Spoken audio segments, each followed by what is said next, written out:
Si has escogido el cristianismo porque crees que va a hacer tu vida más tranquila, te has equivocado de religión. Hebreos capítulo 11 es un famoso texto que habla de torturas, vituperios, azotes, cadenas, prisiones. Otros fieles creyentes han sido apedreados, aserrados, tentados, muertos a espada, sin qué vestir, maltratados, errantes por desiertos, montañas, cuevas, dice Hebreos 11. Y la historia de la iglesia no es tranquilizadora. Hechos capítulo 4 habla de los primeros arrestos en Jerusalén a Pedro y Juan, habla del asesinato de Esteban, de la feroz persecución por un todavía no creyente, Saulo. Hechos capítulo 12 habla del martirio de Jacobo y de la detención de Saulo ya como creyente. El emperador romano Nerón personificó el odio a los cristianos culpándoles falsamente del incendio de Roma y Nerón impregnaba a los creyentes con brea derretida para quemarlos vivos. A otros los mandaba coser en las pieles de bestias feroces y los echaba a los perros para hacer a estos creyentes trizas.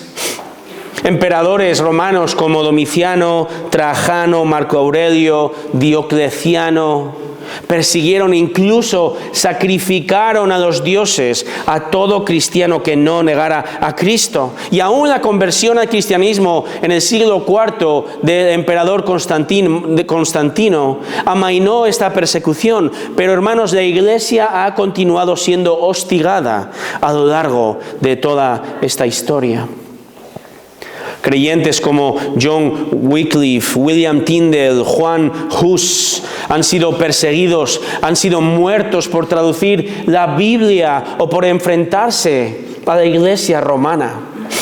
Los anabaptistas, los hugonotes franceses, los cristianos en Japón o en China eran perseguidos y asesinados ya en la Edad Media. Y hermanos, en España, la Reforma, gracias a Dios, entró con fuerza en Sevilla. Entró en la ciudad de Valladolid. Nombres como Julián Hernández, Julianillo, Juan Pérez de Pineda, Juan Ponce de León, Casiodoro de Reina y Cipriano de Valera, que están en muchas de vuestras Biblias como traductores, ¿verdad? Pero ellos fueron perseguidos. Muchos fueron ajusticiados, quemados vivos por la Inquisición católica. Nombres como Carlos de Seso, María Gómez, Leonor de Cisneros, quizá no te digan nada, pero son hermanos, hermanas que han dado su vida a lo largo de la historia en nuestro país por el verdadero evangelio de Jesucristo. Según la lista mundial de la persecución, hoy 1 de cada 7 cristianos es perseguido. 1 de cada 5 en África. 2 de cada 5 creyentes son perseguidos en Asia. Corea del Norte, Somalia, Libia, Eritrea y Yemen ocupan el top 5 de estos países que persiguen. Seguidos por Nigeria en el número 6. El 90% de los creyentes asesinados el año pasado eran nigerianos. Otros países como Arabia Saudí o Qatar, hoy famosos por el petróleo y por la Fórmula 1, ¿verdad? Son países que persiguen a creyentes.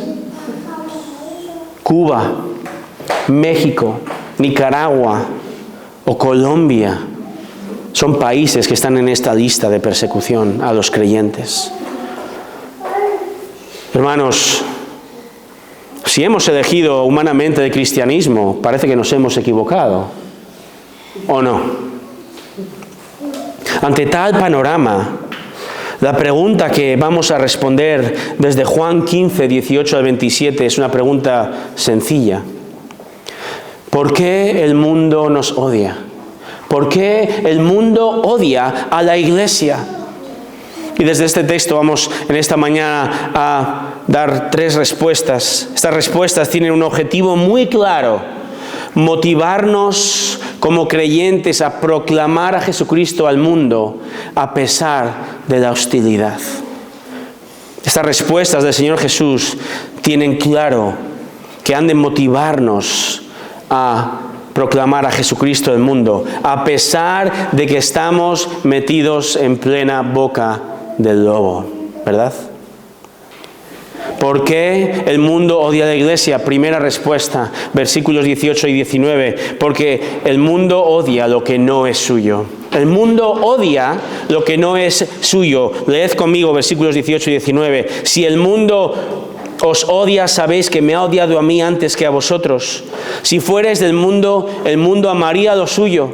Pero como no sois del mundo, sino que os escogí de entre el mundo, por eso el mundo os odia.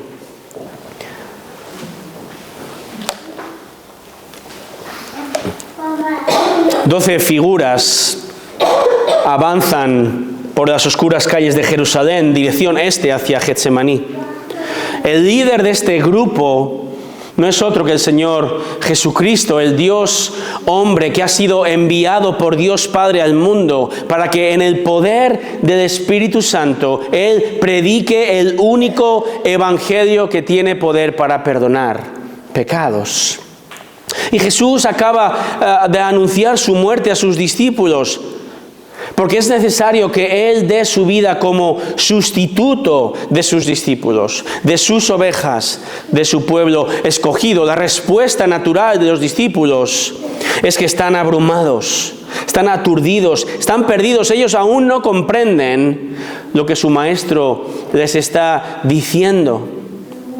Porque, entre otras cosas, les está diciendo que ellos han de permanecer, capítulo 15, a partir del versículo 1, han de permanecer aferrados a Cristo, que es la vid.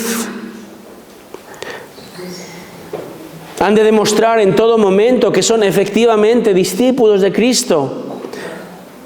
¿Y esto cómo va a demostrar el discípulo de Cristo que es efectivamente discípulo? Dando mucho fruto. Este fruto es fruto de amor al Señor, que se traduce en un fruto de obediencia a sus mandamientos. Y Jesús, versículo 12, va a enfatizar un mandamiento muy específico. Fijaros versículo 12, que os améis los unos a los otros como yo os he amado.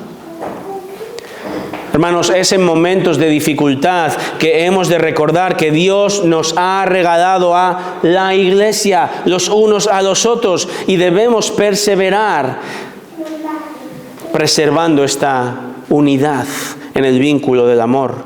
El amor es la soldadura, son los ligamentos, los tendones de la iglesia.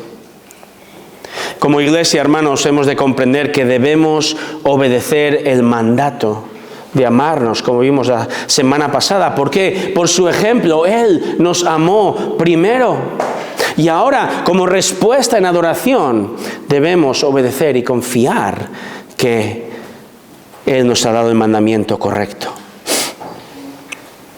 Digo esto porque de entre todos los mandamientos que Jesús podía haber escogido, Jesús escoge específicamente este, ¿verdad? Amaos los unos a los otros.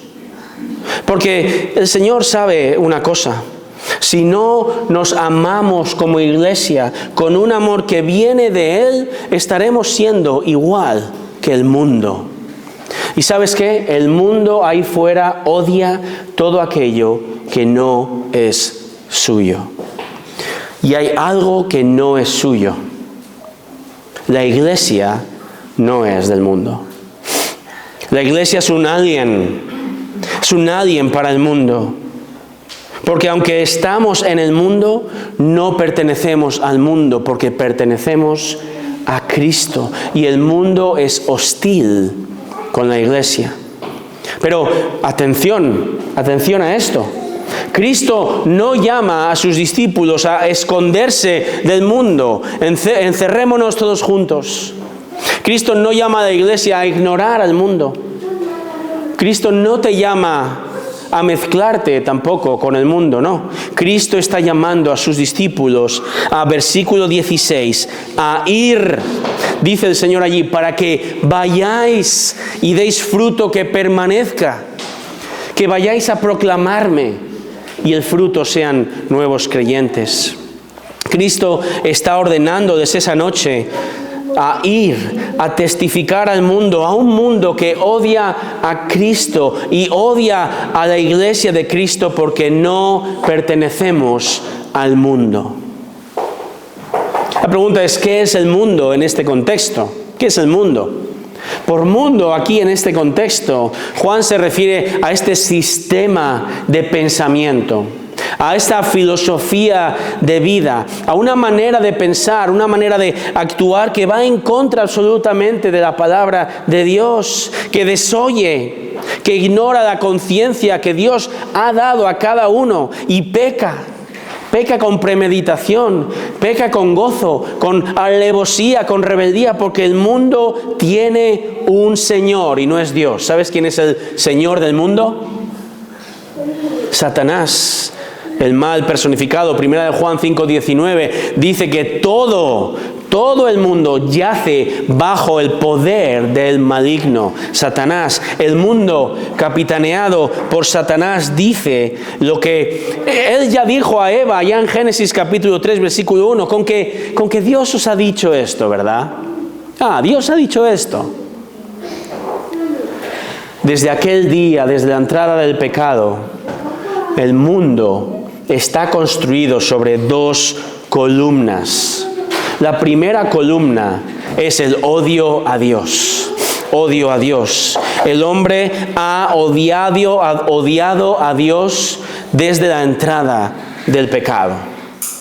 Pero estaba pensando esta semana, si hubiese un momento específico donde pienso que este odio se ha hecho oficial, sería la Ilustración. ¿Recordáis la Ilustración? Historia, siglo XVIII, Francia.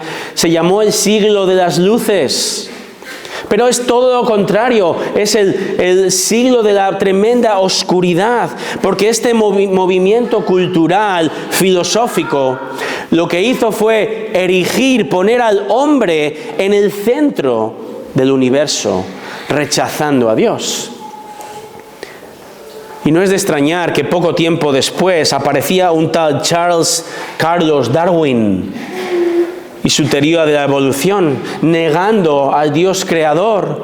No es de extrañar que el filósofo alemán Nietzsche espetase su famoso Dios ha muerto, al tiempo que Karl Marx, el padre del comunismo, proclamaba que la religión es el opio del pueblo.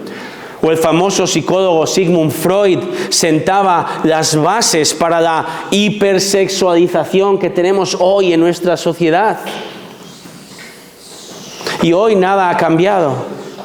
El con que Dios ha dicho de Génesis 3 simplemente se ha sofisticado hoy. El mundo se construye sobre la columna del odio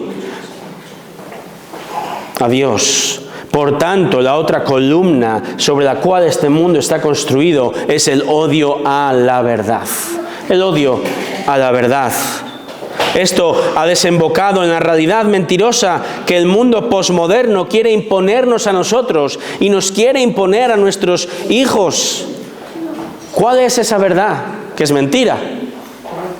Que la verdad es relativa. ¿Lo habéis oído antes? La verdad es relativa. Dicen, la verdad absoluta no existe. Lo cual no deja de ser irónico, porque esa es una frase que ellos piensan que es una verdad absoluta. Son una de las 1000 incoherencias de este sistema. Pero el que ellos predican lo que yo creo, lo que yo percibo, lo que yo siento, es la verdad porque es mi verdad. Por eso, si hoy alguien se siente mujer siendo objetivamente hombre, es mujer. Y viceversa, ¿verdad? Si yo me siento perro, soy un perro. Si uno quiere tener relaciones sexuales, las tiene. Y nadie puede decir nada porque Dios realmente es ese amigo imaginario de ignorantes, de analfabetos. Y su verdad, su ley, su moral no existe. Y nadie puede decir lo que está bien o lo que está mal. El mundo ha cambiado la adoración al Creador por la adoración a la criatura, a sí mismo, como dice Romanos capítulo 1. Y Jesús sabe todo esto perfectamente. Por eso dice el versículo 18, el mundo me ha odiado a mí antes que a vosotros. Jesús está evitando sorpresas a los discípulos. Y qué gran sorpresa será cuando ellos salgan, obedezcan el mandato y hablen al mundo de la salvación, de la esperanza, del perdón, del amor, cuando hablen al mundo de la gloria, del cielo, de la verdad y de Cristo. Y qué sorpresa será cuando en lugar de ser recibidos sean atacados, perseguidos, maltratados. Ellos van a sufrir los primeros, después de nuestro Señor, las consecuencias de meterse de lleno en la boca del lobo, que es el mundo, pero no han de sorprenderse. Porque este lobo odia a su maestro y Señor. Juan ya nos lo ha ido mostrando en su Evangelio. Juan 1:11, a lo suyo vino y los suyos no le recibieron. 5:16, los judíos procuraban matar a Jesús, por decir la verdad. Juan 7:1, procuraban matarle. 7:32, los fariseos enviaron a los guardias para detenerle. 11:53, planearon matarle. Está claro, ¿verdad? Si el mundo odia a Cristo, de tal palo, tal astilla, ¿verdad? El mundo va a odiar a la iglesia de Cristo. Por eso el Señor dice, por eso el mundo os odia. ¿Y por qué? Porque la iglesia no es de este mundo. Y el mundo odia lo que no es suyo. La iglesia no pertenece a este sistema mundial de pensamiento satánico. Y por tanto, nuestra mente debe alejarse más y más de este bombardeo ideológico constante, hermanos. Y somos ahora llamados a pensar, a actuar, incluso sacar a la luz la errónea manera de pensar y de actuar del mundo, porque Él nos ha escogido, nos ha sacado de este mundo para ser distintos al mundo. Sus discípulos aquí son vistos como aquellos que Jesús escogió, sacó de este mundo. ¿Lo vemos? Antes eran parte del mundo. Tú eras parte del mundo. Recuerda Efesios 2, versículos 2 y 3. Andábamos en otro tiempo, según la corriente de este mundo, conforme al príncipe de la potestad del aire, el espíritu que ahora opera en los hijos de desobediencia, entre los cuales también todos nosotros en otro tiempo vivíamos en las pasiones de nuestra carne, satisfaciendo los deseos de la carne y de la mente, y éramos por naturaleza hijos de ira, lo mismo que el mundo. Pero Cristo te rescató de esta vana manera de vivir, de tu amistad con el mundo que es enemistad contra Dios. Entonces, ahora que perteneces a Él, a su iglesia, ¿ahora qué? ¿Qué hacer ante el odio del mundo? Bueno, primero, cambiemos el chip. Cambiemos nuestra manera de pensar, hermanos. ¿Cómo? ¿Cómo podemos cambiar nuestra manera de pensar? Romanos 12:2, desde la palabra de Dios, transformaos mediante la renovación de vuestra mente. Toda esta información no viene del mundo, es un alien. Viene de fuera, viene de Dios a nosotros, que nos cambia y nos transforma. Piensa más como Cristo y menos como el mundo. Ahora, sé consciente de esto, que tu cónyuge, que tus hijos, todos somos parte de una gran batalla espiritual. ¿Somos conscientes a lo que estamos expuestos cada día? Tus hijos, tus sobrinos, tus nietos. Te exhorto, te animo encarecidamente a que seas proactivo en saber qué información reciben tus hijos en clase, en lo que ven por la televisión. Si tienen móviles con el móvil, tú eres responsable. Padre, madre, cambia el chip. Contigo primero, pero con los que son tu responsabilidad también. Existe una batalla feroz por el alma tuya y de los tuyos, que va desde ahí fuera y penetra hasta aquí dentro, al corazón directamente. Existe una terrible batalla entre Dios y su palabra versus contra el mundo y el evangelio del mundo. ¿Cómo vas a proteger tu mente? ¿Cómo vas a proteger a los tuyos? Desde la palabra de Dios. Transforma tu mente desde la palabra de Dios. Ven a la iglesia, cambia el chip. Inúndales de la verdad de la palabra. ¿De qué otra manera podemos contrarrestar este odio? Cambia el chip. Número 2, no te sorprendas. Hay gente estupenda ahí fuera, ¿verdad? Hay gente increíble ahí fuera, amable, respetuosa, moralmente ejemplar, pero tienen un corazón alejado de Dios. Y si no, ¿qué ocurre cuando hablas del Evangelio? ¿Qué ocurre cuando aprietas un poquito? Tus amigos, tu familia probablemente no quieren escuchar, o quizá escuchan respetuosamente, pero dentro existe rechazo natural. No te sorprendas entonces si de manera pasiva, si de manera activa recibes rechazo. El mundo odia nuestro mensaje alien del exterior que viene de Dios. El mundo odia a Cristo. No te sorprendas de que te rechacen a ti también. Pero también, número 3, persevera. Si Cristo, como hemos visto, te escogió y te salvó cuando tú eras igual que los demás del mundo, aún hay esperanza. No dejes que el temor al hombre, que la vergüenza, que la persecución te cierre la boca. No dejes que su ignorancia, su ceguera espiritual te desanime. Persevera un día más. Confía en Cristo. A ti te salvó cuando tú le odiabas. Amén. Amén. Esto ahora tiene que motivarte a proclamar a Cristo a los demás. Él puede salvar a cualquiera. Me salvó a mí, te salvó a ti. Pero para esto, tú como miembro, parte de la iglesia de Cristo, tienes que obedecer, tienes que confiar, tienes que meterte en la boca del lobo para que el lobo escuche el evangelio y se convierta en rebaño de Cristo. ¿Por qué el mundo odia a la iglesia? Porque el mundo odia lo que no es suyo.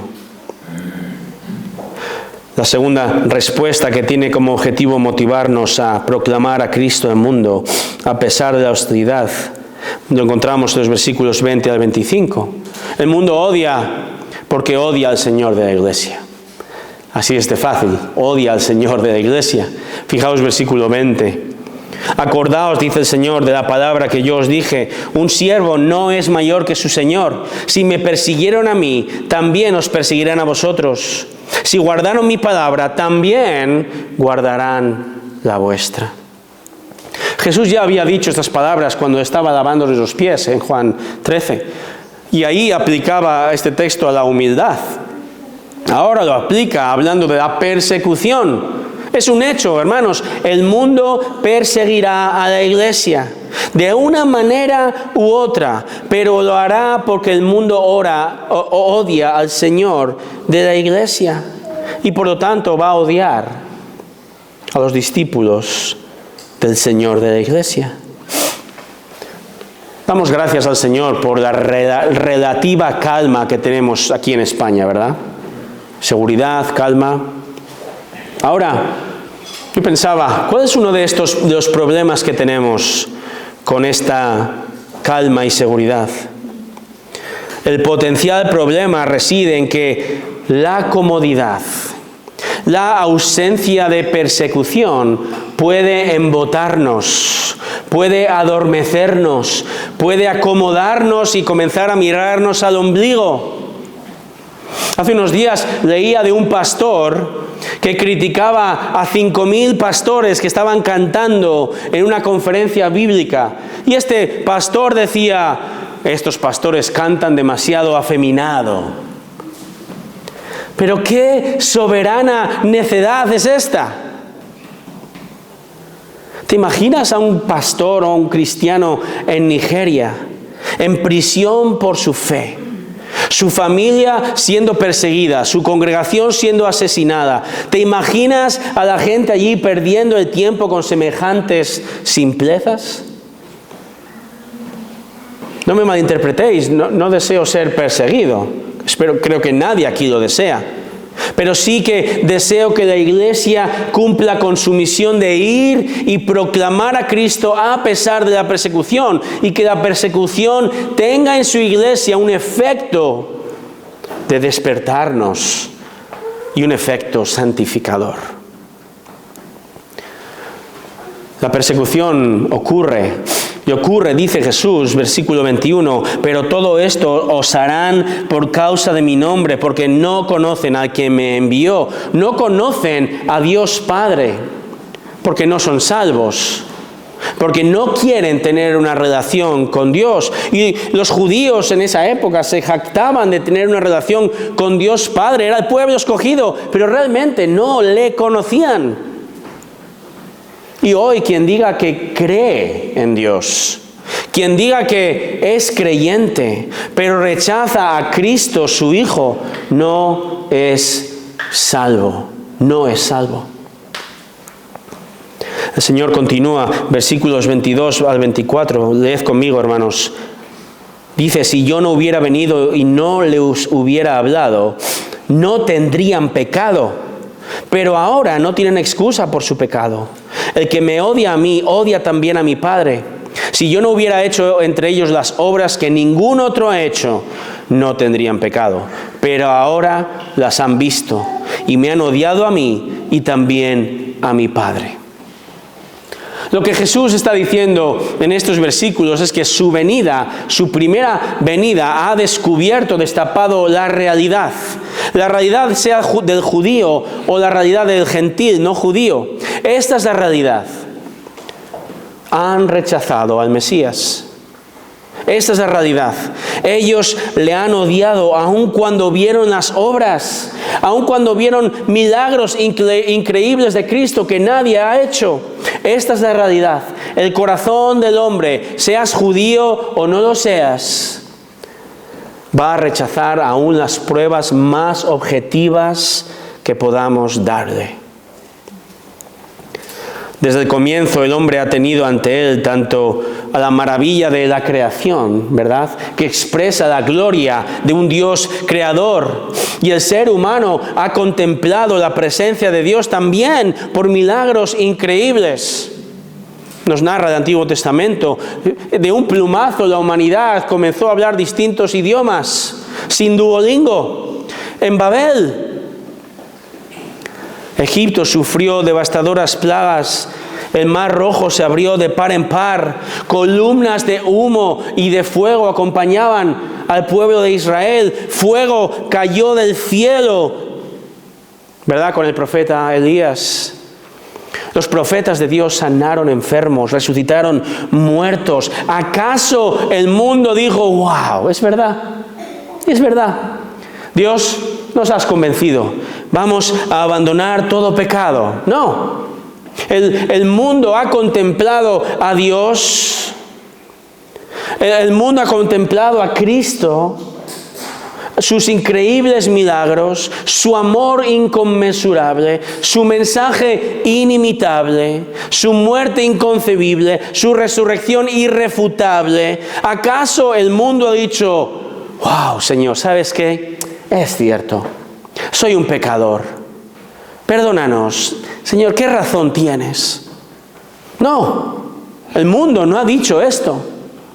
No importa lo que el mundo vea con sus propios ojos, no importa lo que el mundo oiga con sus oídos, no van a creer, no tienen excusa por su pecado. Esto, por cierto, parece contradecir un poco a las dos frases, no sé si habéis notado, que Jesús ha dicho. No tendrían pecado, ha dicho en dos versículos, no tendrían pecado. Jesús sabe que los judíos creen acertadamente en esta máxima. La máxima es: cuanto más conocimiento, más responsabilidad, ¿verdad? Entonces Jesús no está diciendo que si no hubiera venido todos serían libres de pecado. Eso no es lo que Jesús está diciendo. Todo lo contrario. La venida del Señor despertó en ellos la clase de pecado más violento, más letal. ¿Qué pecado? El pecado de rechazar a Dios. Odiar a Dios por medio de rechazar el mayor y más glorioso testimonio del amor de Dios, que es Cristo, que es la verdad de Cristo, que es el Señor de la iglesia. La ignorancia de la ley no nos exime de castigo. Y eso pasa en nuestro país hoy. Nadie puede decir: señor guardia, no sabía que no debería circular a 235 kilómetros por hora en una carretera de 100 kilómetros por hora, como leía esta semana. Da igual que sepas esto o no, te va a caer una multa, te van a quitar todos los puntos de aquí y de los de suturo que has tenido desde que naciste. La ignorancia de la ley no nos exime de castigo. No podemos decir: yo es que no sabía, no. De la misma manera, todo el mundo hoy está condenado. El mundo rechaza a Dios. Sea rechazar al Dios creador, sea rechazar al Dios que ha revelado su palabra. No hay excusa, como dice Pablo en Romanos 3. Pero existe una realidad bíblica. Efectivamente, los judíos tenían razón. Cuanto más conocimiento, mayor responsabilidad. Jesús ha venido a este mundo, Él ha predicado, Él ha realizado muchos milagros, especialmente hay un texto en Mateo 11 donde Jesús sale de dos ciudades, Corazín y Betsaida, y Jesús predicó allí, Él hizo grandes milagros allí, y en Mateo 11:21, ¿sabes lo que Jesús dice cuando le rechazan allí? Vuestro castigo en el infierno será mayor, porque habéis visto, me habéis escuchado y con todo me habéis rechazado. Si no eres creyente, seas joven, seas mayor, cuidado. Si tú has escuchado, si tú has visto, si tú has venido a la iglesia años, si has crecido en una familia cristiana, pero rechazas a Jesucristo, si tú no te arrepientes, si no crees en Jesús, tu condenación es segura como la de cualquier otra persona, pero tu castigo va a ser mayor. Porque has oído de Cristo, pero has odiado al Señor de la iglesia. El pastor británico J.C. Ryle lo dice así, escucha bien: el que habita en una tierra de Biblias abiertas y evangelios predicados y sin embargo sueña que en el día del juicio estará al mismo nivel que un ciudadano ignorante, está terriblemente engañado. Descubrirá a su propia costa que a menos que se arrepienta, su juicio será conforme a la luz recibida. Cuanto más has escuchado y conocido, mayor será tu juicio si no te arrepientes. Ahora Jesús dice en el versículo 25: pero han hecho esto para que se cumpla la palabra que está escrita en tu ley. Me odiaron sin causa. David, el rey David, escribía esta frase muchos años atrás, apesadumbrado porque estaba siendo perseguido por ser, ¿sabes?, un buen rey, sin causa. ¿Hay razón, acaso? ¿Hay causas para odiar a Cristo, el Señor de la iglesia? ¿Alguna causa objetiva? No, ninguna. Él es el único camino. Sin embargo, Jesús es el hombre más odiado de la historia. Porque su palabra, hermanos, su palabra refleja quiénes somos, la verdad. Y el mundo odia verse reflejado en la verdad. El pastor canadiense del siglo XX, Harry Ironside, cuenta o ilustra esta verdad con una interesante historia. Él cuenta que hace años la esposa de un jefe de una tribu africana visitó una misión, un misionero. El misionero tenía un pequeño espejo colgado en un árbol fuera de su casa. La mujer se acercó y se vio reflejada en el espejo. Ella nunca había visto un espejo, ella nunca había visto las terribles marcas de su rostro, marcas paganas de su rostro, sus rasgos endurecidos. Y al mirarse en el espejo se sorprendió tremendamente. Y le pregunta al misionero, ¿quién es esa persona tan horrible que está dentro del árbol?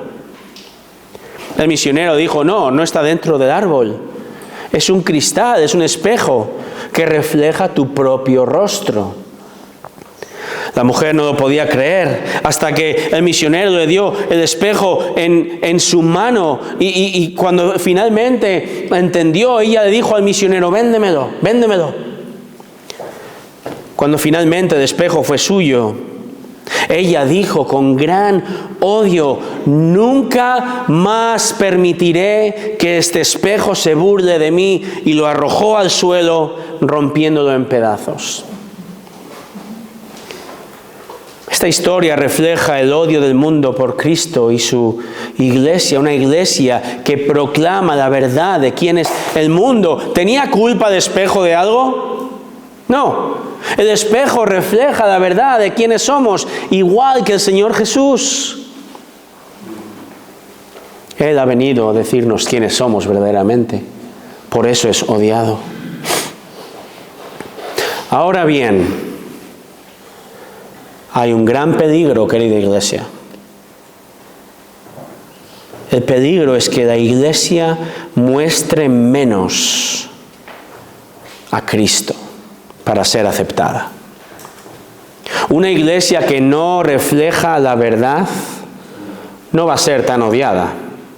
Una iglesia que se amolda, que ama muchos aspectos del mundo, una iglesia que predica un mensaje descafeinado, light, adaptado, relevante, que no quiera ofender a los de fuera, una iglesia tolerante con el pecado, no va a ser tan odiada, porque no se va a parecer al Señor de la iglesia. Pero querida iglesia en Santiago, tú y yo no queremos enemigos, ¿verdad?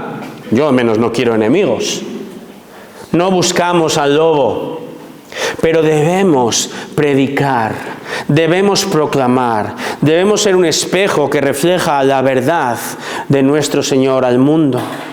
Así que ten cuidado de no ceder terreno poco a poco. Cuídate de tolerar pecado en tu vida y en la vida de los demás. Asegúrate primero de que sabes el verdadero evangelio.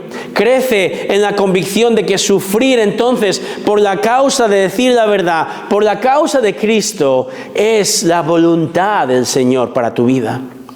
De que sí, hemos de evangelizar en la mismísima boca del lobo, y que sufrir odio por parte del mundo es fruto de Cristo en ti. Cuanto más se parezca una iglesia a Jesús, más odiada va a ser. Esto te lo aseguro. Porque va a apuntar a la verdad objetiva en contra de la mentira del mundo. Esto nos lleva al tercer punto. La tercera respuesta, que tiene un objetivo, que es motivarnos a proclamar a Cristo al mundo a pesar de la hostilidad. Versículos 26 y 27. El mundo nos odia porque odia que poseamos la verdad. Versículos 26 y 27. Cuando venga el Consolador, a quien yo enviaré del Padre, es decir, al Espíritu de verdad que procede del Padre, Él dará testimonio de mí. Y vosotros daréis testimonio también, porque habéis estado conmigo desde el principio. La palabra odio aparece en nuestro texto 7 veces, junto con pecado y persecución. Creo que el tema está claro. Y esto es lo que sus discípulos van a enfrentar. Pero no les ha dejado solos, ¿verdad? Cristo va a hacer algo al respecto, porque ahora Él habla del Espíritu Santo en medio de esta hostilidad. Jesús no les dice, ¿sabes qué? Tranquilos, todo va a ir bien, no vais a sufrir ningún daño, ¿no? Jesús está preparando a sus discípulos para enviarles directamente a la boca del lobo. Pero yo estoy con vosotros todos los días hasta el fin del mundo. Y Jesús está con su iglesia por medio de su Espíritu Santo.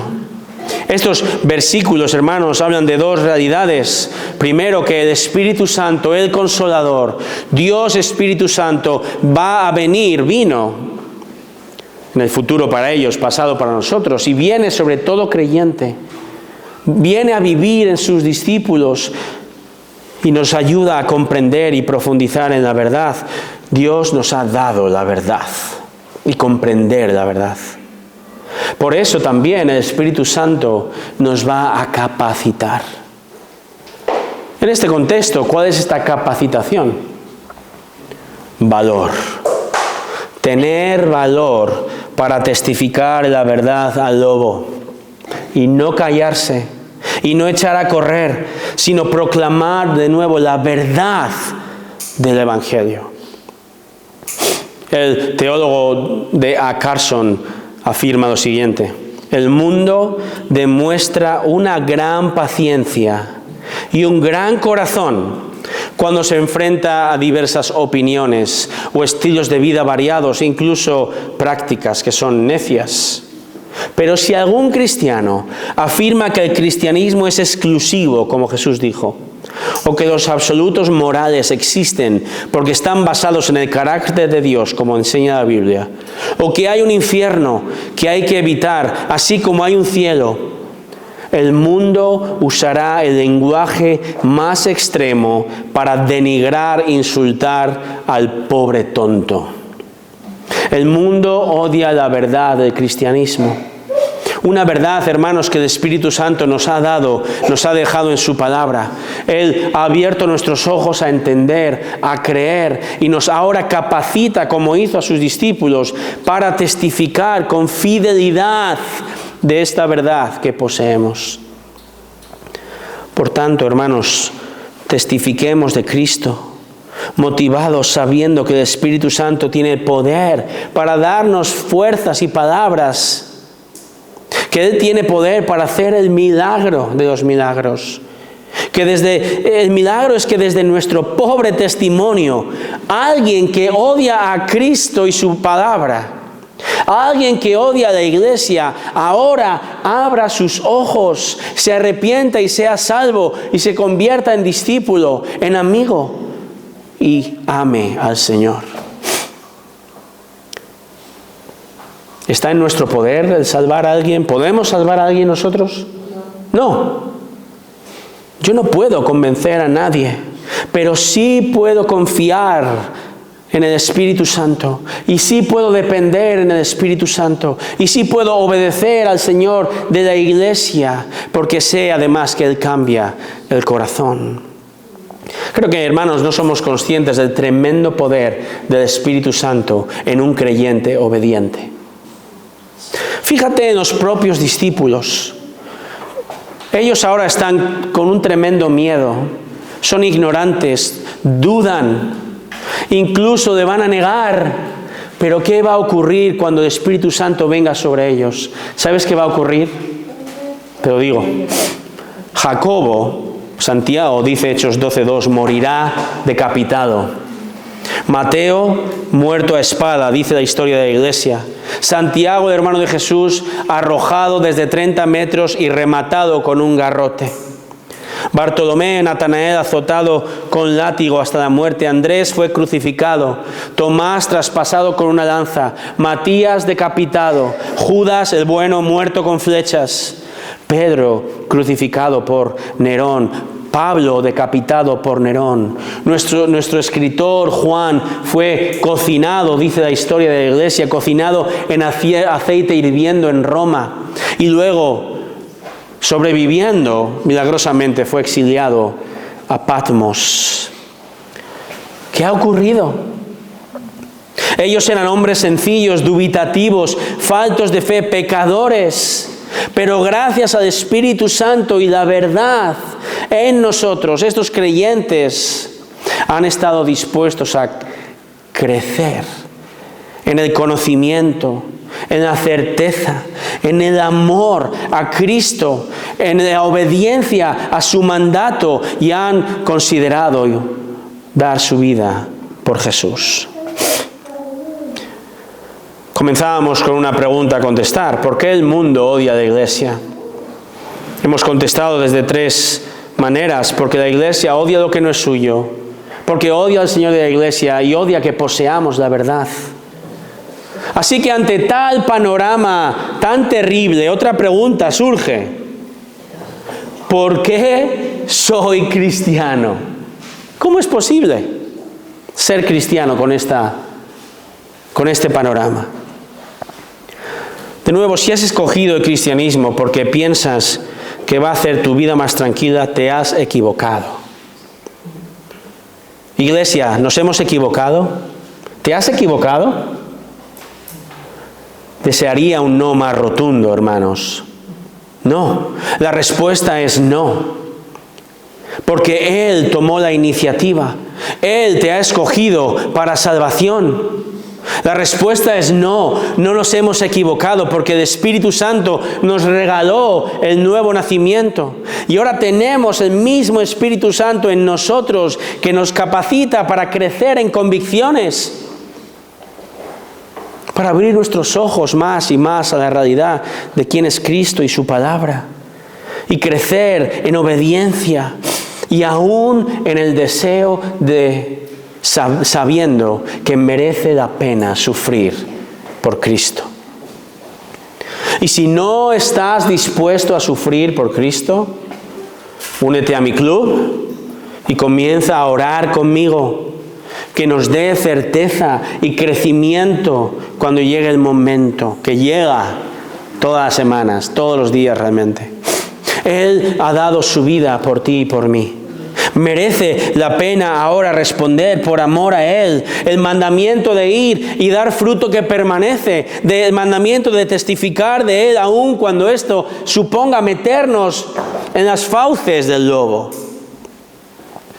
Somos llamados a llamar al peligro por su nombre.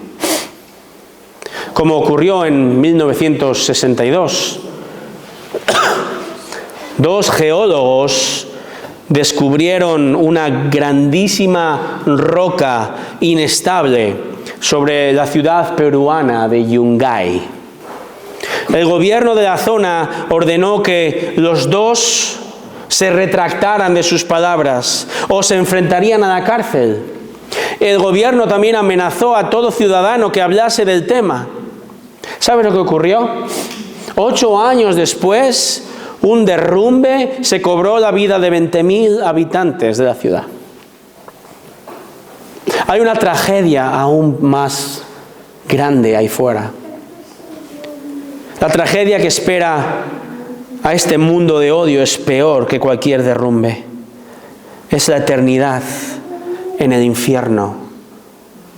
Y nosotros somos llamados, iglesia, a decir la verdad, a ser el espejo de la verdad, a proclamar la verdad, a meternos en la boca del lobo hoy y proclamar, encender la luz de emergencia, hablar de la única salida, la única puerta de salvación, que es Cristo.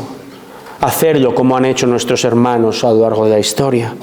Estamos dispuestos, iglesia, a meternos en la boca del lobo por amor a Cristo. Esto se va a quedar en meras palabras. Una motivación que quiero darte y a mí mismo, después de esa dolorosa lista en Hebreos 11 con la que comenzábamos, ¿sabes qué llega? Hebreos 12:1. Fíjate, puedes leerlo, puedes escuchar. El autor dice lo siguiente: por tanto, ante este panorama desolador, de dolor, pero de hombres y mujeres que han sufrido por la fe, Por tanto, puesto que tenemos en derredor nuestro tan gran nube de testigos, despojémonos también de todo peso y del pecado que tan fácilmente nos envuelve y corramos con paciencia la carrera que tenemos por delante, puestos los ojos en Jesús, autor y consumador de la fe, quien por el gozo puesto delante de él soportó la cruz, menospreciando la vergüenza, y se ha sentado a la diestra del trono de Dios. Considerad, pues, a aquel que soportó tal hostilidad de los pecadores contra sí mismo, para que, Iglesia, tú y yo ahora no nos cansemos ni nos desanimemos en nuestro corazón. ¿Cómo podemos crecer en esta convicción, hermanos? ¿Cómo podemos salir del sopor, del aturdimiento, de la comodidad? Considera a Cristo. Considera su sufrimiento por ti. Su muerte te ha regalado vida eterna. Hermanos, no nos hemos equivocado de religión. Amén. Sí, sabemos que el cristianismo no es un ticket a una vida más fácil, sino todo lo contrario. Pero hemos sido convencidos por Dios, hemos sido salvos por Él, ha sido rescatado y Él nos ha dado tanto, que hemos de considerar ahora aún el sufrimiento como un privilegio. Por tanto, obedece el mandamiento del Señor a pesar de la hostilidad que tienes delante. Hoy quiero terminar aplicando el texto también para el no creyente aquí. Quiero aplicarlo directamente. ¿Cómo? Quiero que no creyente escucha el Evangelio de Jesucristo, escucha atentamente. Y mi deseo y el deseo de la iglesia es que creas en este Evangelio y te arrepientas de tu pecado y comiences a amar a Cristo y su iglesia. Escucha bien el Evangelio. El Evangelio dice así: tú eres creación de Dios, pero el pecado ha roto completamente con tu relación con el Dios creador. Y has nacido con una naturaleza rebelde y pecaminosa. Has seguido tu propio estilo de vida pecaminoso. Y seguir este estilo de vida pecaminoso es más simplemente que tomar malas decisiones. Esto es más que haber simplemente cometido un crimen, siquiera unas cositas mal aquí o allá, pecadillos. No. Porque aún lo que tú consideras como un pecado pequeño, una faltilla, es digno de muerte ante un Dios justo, un Dios santo y creador. Y mereces la pena de muerte. Así que da gracias a Dios ahora mismo, porque gracias a su paciencia estás aquí hoy. Porque sería completamente justo por su parte que tú y que yo cayéramos muertos aquí y ahora y fuéramos directamente derechitos al infierno. Pero el Dios creador y salvador te ha esperado. Ha esperado a este mismo momento para que tú escuches este mensaje. Y este mensaje trata de un hombre que vivió hace 2000 años en esta tierra. Está perfectamente probado. Cientos, miles de pruebas y testigos lo corroboran. Este hombre llamado Jesucristo vivió en esta tierra de una forma perfecta, sin pecado. Y Él dijo que Él era el Creador en persona. Y Él llamó a todos a arrepentirse de su pecado y creer en Él, porque Él dijo de sí mismo que es el único camino, la única verdad, que Él es la vida, el único que puede darte vida verdadera, vida eterna. Y debido a este mensaje, este hombre, Jesucristo, no fue aplaudido, sino que fue muerto, puesto en una cruz, asesinado como un criminal. Pero lejos de ser una sorpresa, esto ya había sido ideado por Dios desde la eternidad. Dios Padre, Dios Hijo, Dios Espíritu Santo decidieron que la única forma en que tú puedes ser perdonado, la única manera en que nosotros nadie vayamos o seamos libres de la pena de muerte en el infierno, del dolor eterno y real, la única forma de ser libres de ello es si alguien te sustituye. Pero tu pecado es infinito, porque la ofensa a un Dios infinito es infinita. Y necesitas a alguien que cubra con tu pecado y tu culpa infinita. Ese alguien es Jesucristo, el Hijo de Dios. Y si tú aquí hoy reconoces que eres pecador, reconoces que realmente odias a Cristo, sea activamente en tu mente o sea pasivamente en tus acciones desobedientes o simplemente ignorándole, pero si reconoces y crees que Jesús que es el único que puede salvarte del justo juicio de Dios Padre, la Biblia dice que Él te va a otorgar salvación.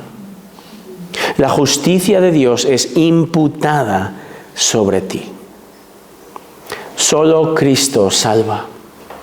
Y Él te llama aquí y ahora y te dice, arrepiéntete y cree este mensaje y serás salvo de la condenación.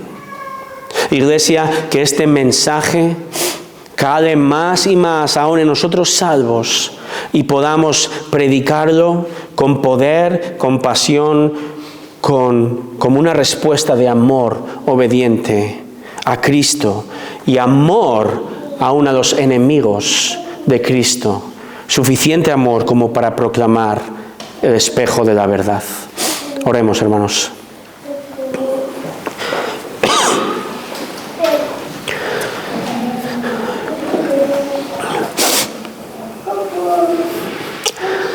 Señor, es un alto llamado. Este es uno de esos temas que creo que como la oración y otros temas nos hace estar un poco incómodos, porque sabemos como cristianos, sabemos que tú has encomendado una labor a tu iglesia que es el de ir y proclamar. Y no nos has dicho de ir y proclamar a gente que nos va a recibir con los brazos abiertos. Oramos que alguien escuche atentamente, educadamente y se arrepienta. Pero Señor, también sabemos, porque lo hayamos vivido o no, pero lo sabemos porque tú lo dices, lo dice tu palabra y lo creemos, que el mundo te odia. Y que si apretamos un poco las tuercas a la gente, vamos a recibir rechazo, pero no nos lo tomemos personal. Es rechazo contra ti, el Señor de la iglesia, ese rechazo contra la verdad. Señor, lo increíble de esto es que tú aún sigas salvando y sigas teniéndonos por dignos de proclamar el Evangelio, y aún nosotros ahora queremos considerarnos dignos aún de recibir malas contestaciones por hablar la verdad. Oh Señor, ayúdanos a no acomodarnos como iglesia. Estamos aquí, en este mundo. No estamos contigo en la gloria, estamos aquí para proclamar el mensaje. Y sí, hemos de vivirlo, hemos de ser ejemplo de amor y buenas obras, pero la mayor muestra de amor a un mundo que te odia es proclamar el mensaje del Evangelio. Oh Señor, danos de nuevo ánimo, valentía para proclamar la verdad. Esto oramos, Señor, en el nombre de Jesús. Amén.